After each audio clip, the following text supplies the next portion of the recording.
बिस्मिल्लाहिर्रहमानिर्रहीम। अस्सलाम वालेकुम। आप देख रहे हैं डीडीपी एनालिटिका। आज खबर छपी अखबार में, यूरोपीय पार्लियामेंट की नायब सदर एवा कैली, उनको करप्शन के केस में तफ्तीश के लिए पुलिस ने आज गिरफ्तार कर लिया। नायब सदर यूरोपियन यूनियन, यूरोपियन पार्लियामेंट। इस शर्मनाक गिरफ्तारी के बाद उसकी पार्टी ने उसके हक में वोट को इज्जत दो के नारे नहीं लगाए,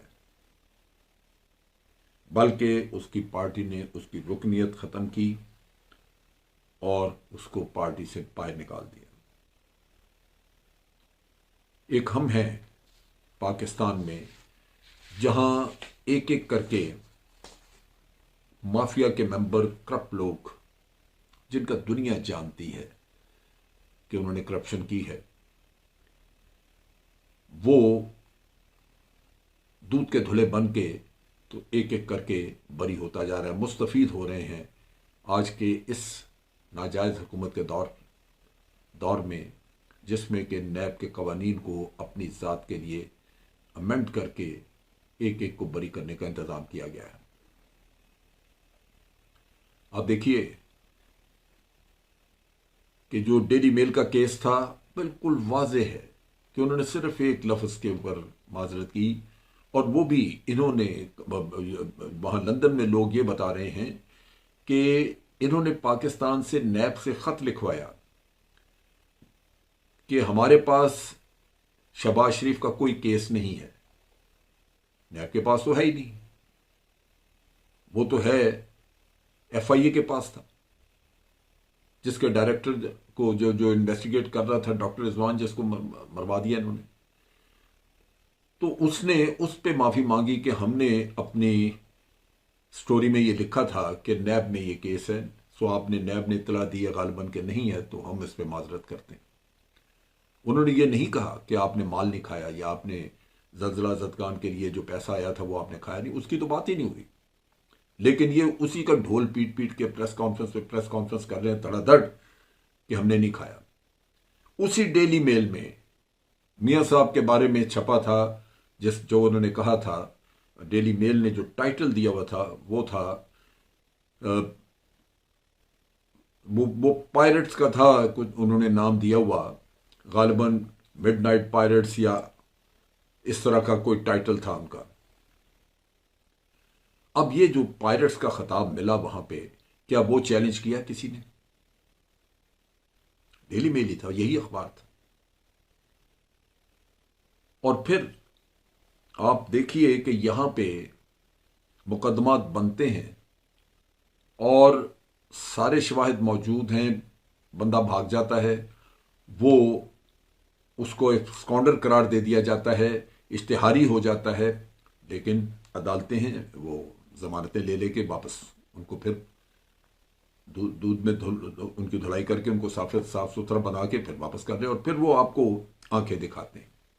जब ये करप्शन पे किसी को सजा होगी नहीं, और अगर आपने पकड़ने की कोशिश की तो उल्टा आपको एक निशान इबरत बना दिया गया, जैसे कि इमरान खान को बनाया हुआ भी,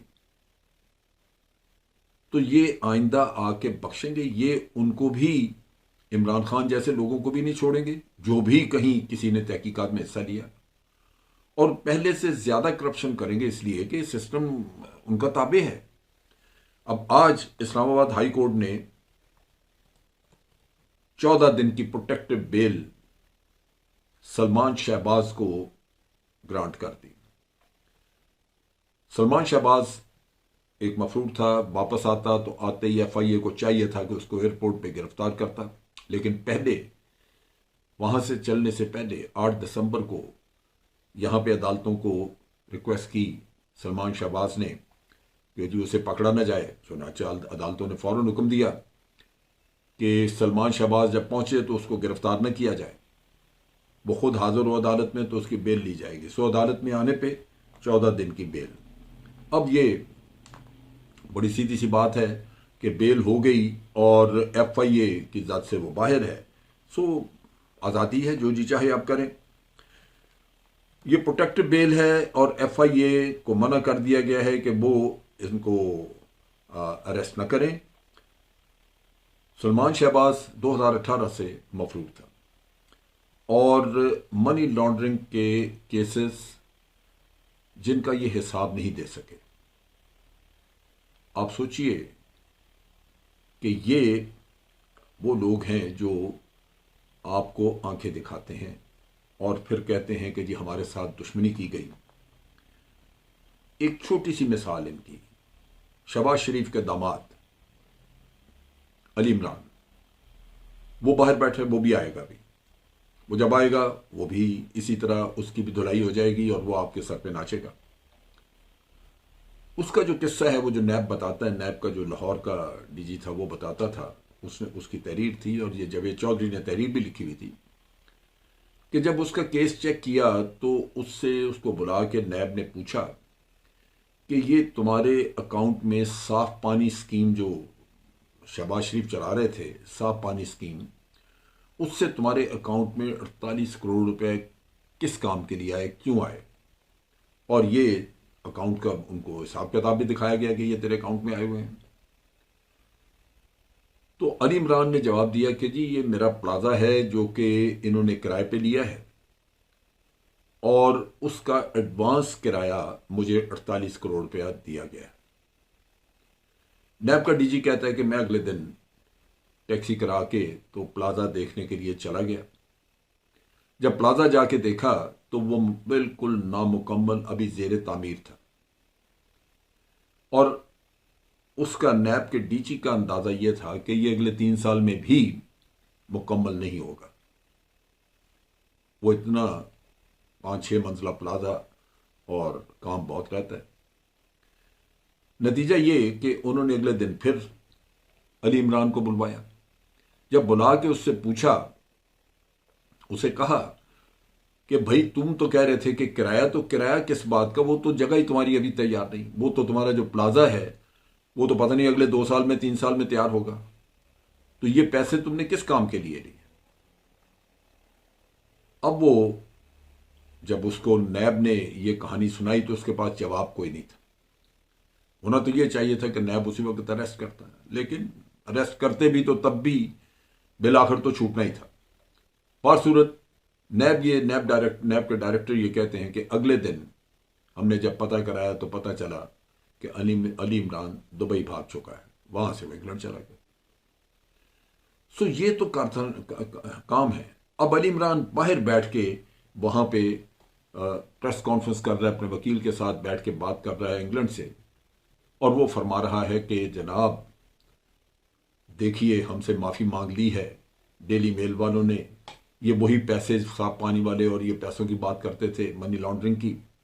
हालांकि अली इमरान का कहीं जिक्र आया ही नहीं इस सारे किस्से में, वो किस्सा अलग है।